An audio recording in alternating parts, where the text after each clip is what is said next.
Welcome everyone to today's video. This time I have decided to philosophize a bit about my favorite game series of all time, in the form of Command & Conquer. But if you now think I'm going to praise this game to the skies, you better get ready. We are looking at the DOS version of this game, as it was released in stores in 1995. And let me say, this game is not for the faint-hearted. It was not a pleasure for me to replay it again. When it comes to frustration, this game is at the top. So let's get this thing rolling.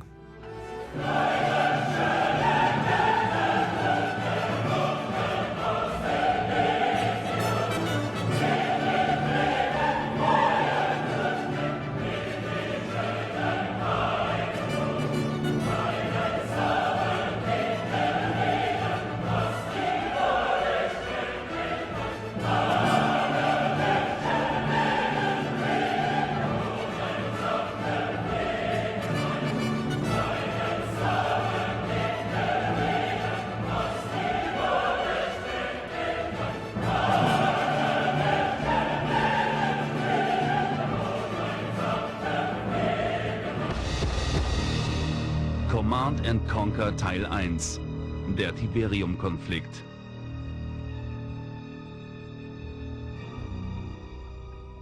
Let's start with a little history lesson so you know what's going on.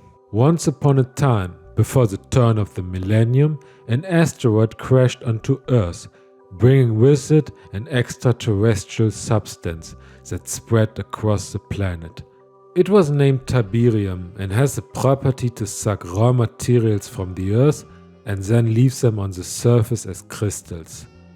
A terror group called the Brotherhood of North quickly discovers the potential of Tiberium and begins prospecting for the crystals. With the money they earn, they soon become one of the richest and most powerful organizations in the world. To stop the madness, the UN founded the so-called Global Defense Initiative, or GDI for short, an anti-terror unit that operates all over the world. As a commander, it is then up to you either to conquer the world in the form of Africa or to restore peace in Eastern Europe. Unfortunately, there is nowhere else to go. But to give this game some credit, despite the measly budget, it managed to pull you into its world. You always feel like a real commander, and your PC serves as a command center.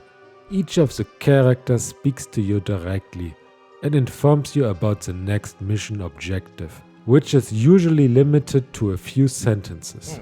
I found one scene in the GDI campaign particularly memorable, when the UN cuts our military budget because Nord uses propaganda videos to portray us as the bad guys. And whoops, we lose the connection to the GDI server. Our computer then tries to reconnect, but everything stays black, and instead of a supervisor, we only see a small text box that gives us our next objectives. I found that to be very original. In addition to the briefings, there are short action sequences here and there, like a base that is about to get overrun. However, these scenes can be hit and miss. In the Nord campaign, which by the way only takes place in the desert, I suddenly found myself in a forest, where a GDI commander is about to bomb a Nord base. Great reward. Also, how important background information is communicated to you is highly questionable. As a Nord commander, you only find out towards the end of the campaign that Tiberium is poisonous and your soldiers shouldn't get in contact. Thanks for the info, couldn't have come sooner. Be that as it may, the actors, most notably Kane as the leader of the Brotherhood, with his legendary introduction,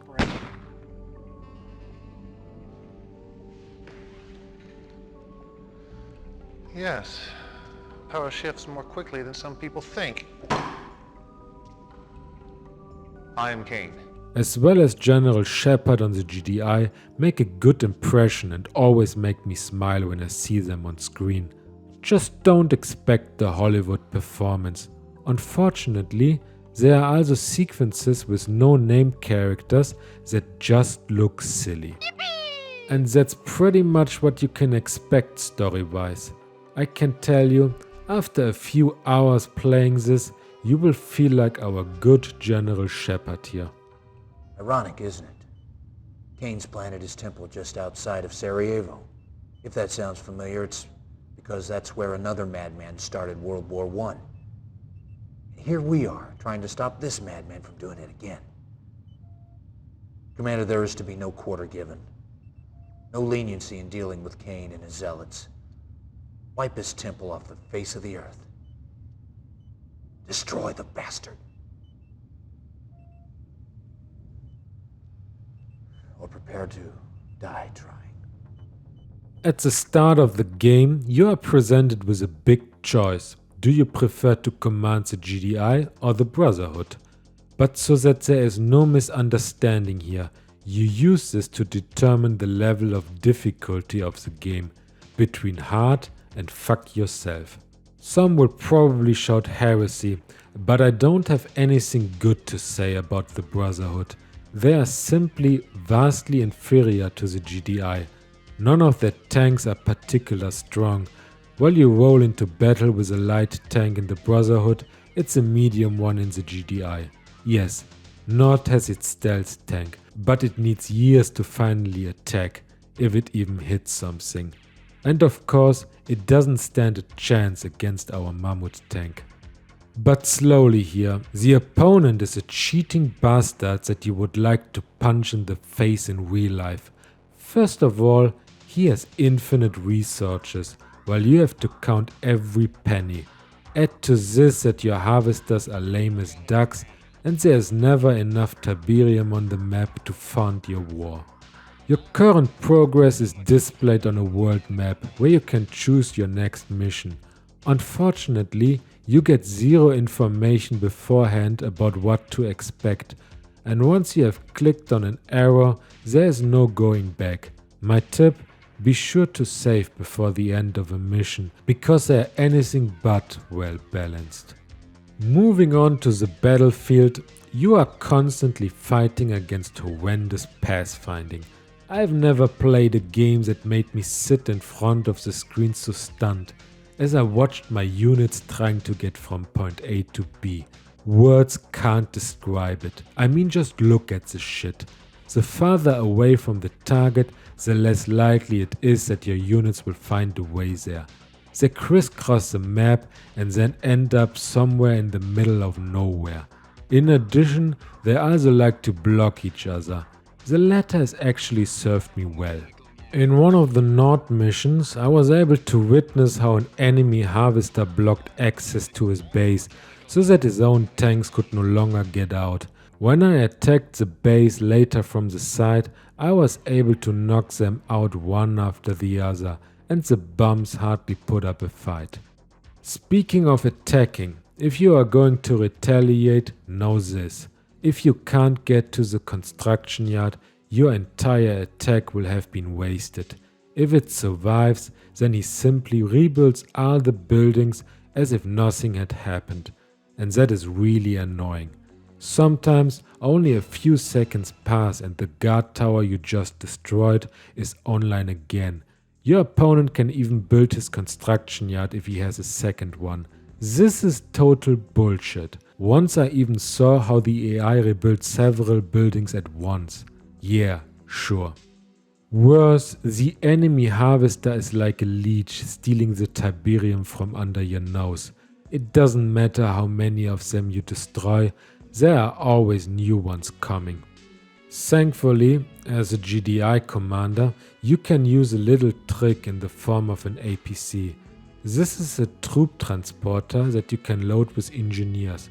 Just provide a diversion, roll into the base, and then capture the construction yard. If the opportunity arises, you can also try to capture the enemy barrack and weapons factory at the same time to cap the reinforcements. Alternatively, you can simply build a wall where the enemy building was, which should at least prevent him from building a new one.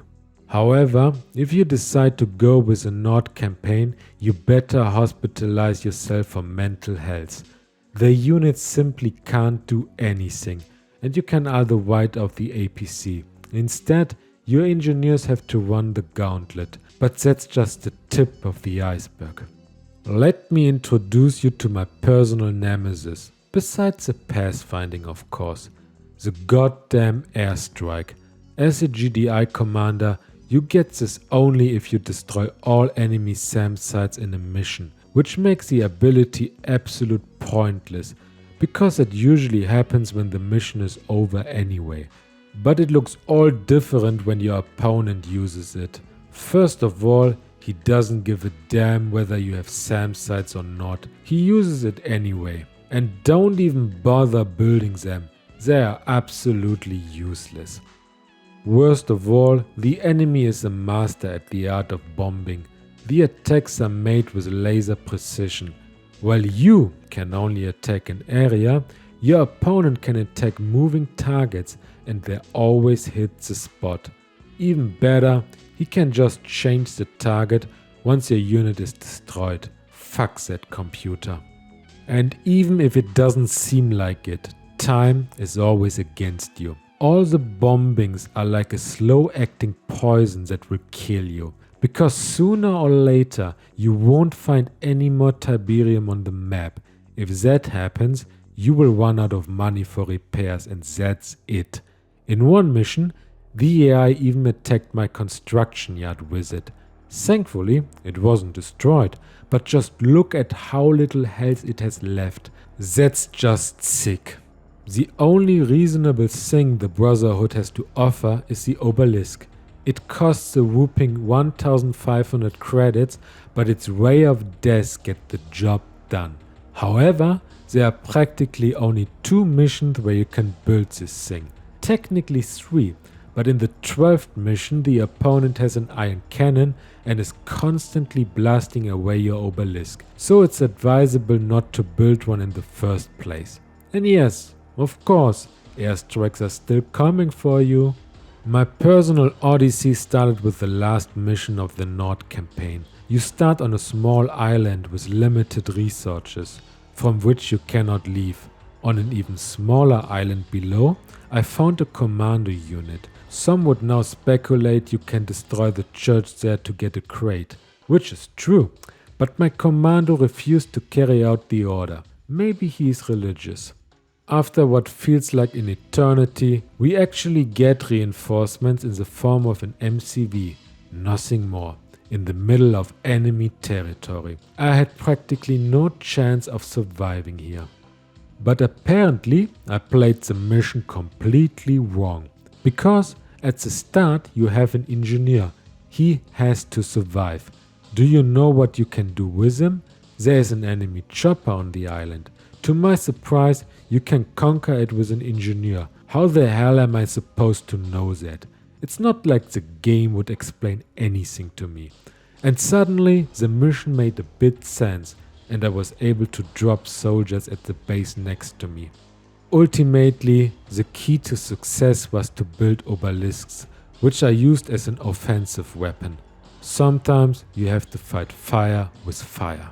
By the way, this is the only mission where you also get a nuclear warhead as a super weapon, arguably the most powerful super weapon in the entire series.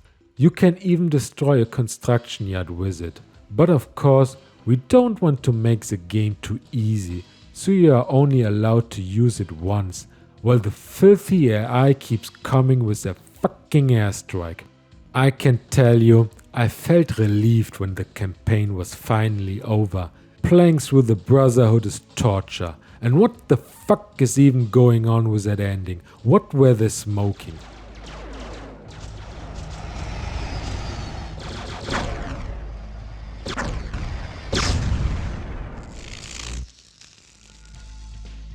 As mentioned, this is a DOS version, so the game may look a bit primitive to some. Graphically, though, it still has a certain charm if you ask me. But the game world itself is very static and hardly animated. There's also a lack of variation in the locations. There are practically only two different themes here, forest and desert. In the GDI campaign, you only play in the forest, while in the Brotherhood, you only play in the desert. It gets very monotonous over time. Also, the missions always play outdoors. For Wheel City missions, Command & Conquer veterans will have to wait until Red Alert 2. A big problem for me is also the resolution. You see very little of the actual gameplay. Without a radar, scrolling through the map can be very tiring. In addition, your building menu takes up a good 1/3 of the screen, which doesn't make things any better. The cutscenes are also heavily compressed and made up of a lot of artifacts, which isn't exactly easy on the eyes. The frame rate is so low that you sometimes have the feeling that the picture would freeze. But at least there's something for the ears, and the soundtrack is of course absolute cult. Composed by Frank Klepaki, you can listen to some funky and rocky music. These can be altered as desired in the options menu. But I still have some criticism. At each mission start, you hear Act on Instinct playing. While it is a great song, it can get on your nerves when you have to hear it for the umpteenth time. Another thing to mention about the DOS version, most of the songs are non-vocal, so classics like No Mercy only sound half as good. Yes, sir. Yes, sir. Yes, sir. Yes, sir. Acknowledged. Unit, yes, sir. Yes, sir. Reporting. Moving out. Lost. Affirmative. Unit lost. Yes, sir. Yes, sir. Unit lost. Unit lost. Moving out. Unit lost. And that's the end of this review. Can I recommend Command & Conquer for DOS? No, I would rather play the Windows 95 version. It's just easier on the eyes, simply because of the larger viewpoint. And even if I don't have a direct comparison between the two, I remember that the campaign in the 95 version was much more bearable. Still challenging, but not as frustrating as on DOS. So it's possible that the balancing was adjusted in later releases. There's also the remastered version of this game, which I haven't played yet, but from what I've heard, it seems to be the definitive one. The DOS release is more of a curiosity to see how things started. I would even say that the PlayStation version with a mouse attached would be an improvement. And with that, thank you for watching, and until next time.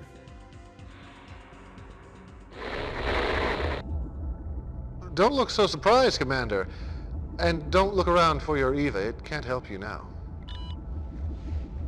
Well, what shall we talk about, Your powerful GDI forces have been emasculated, and you yourself are a killer of children. Now, of course, it's not true. But the world only believes what the media tells them to believe.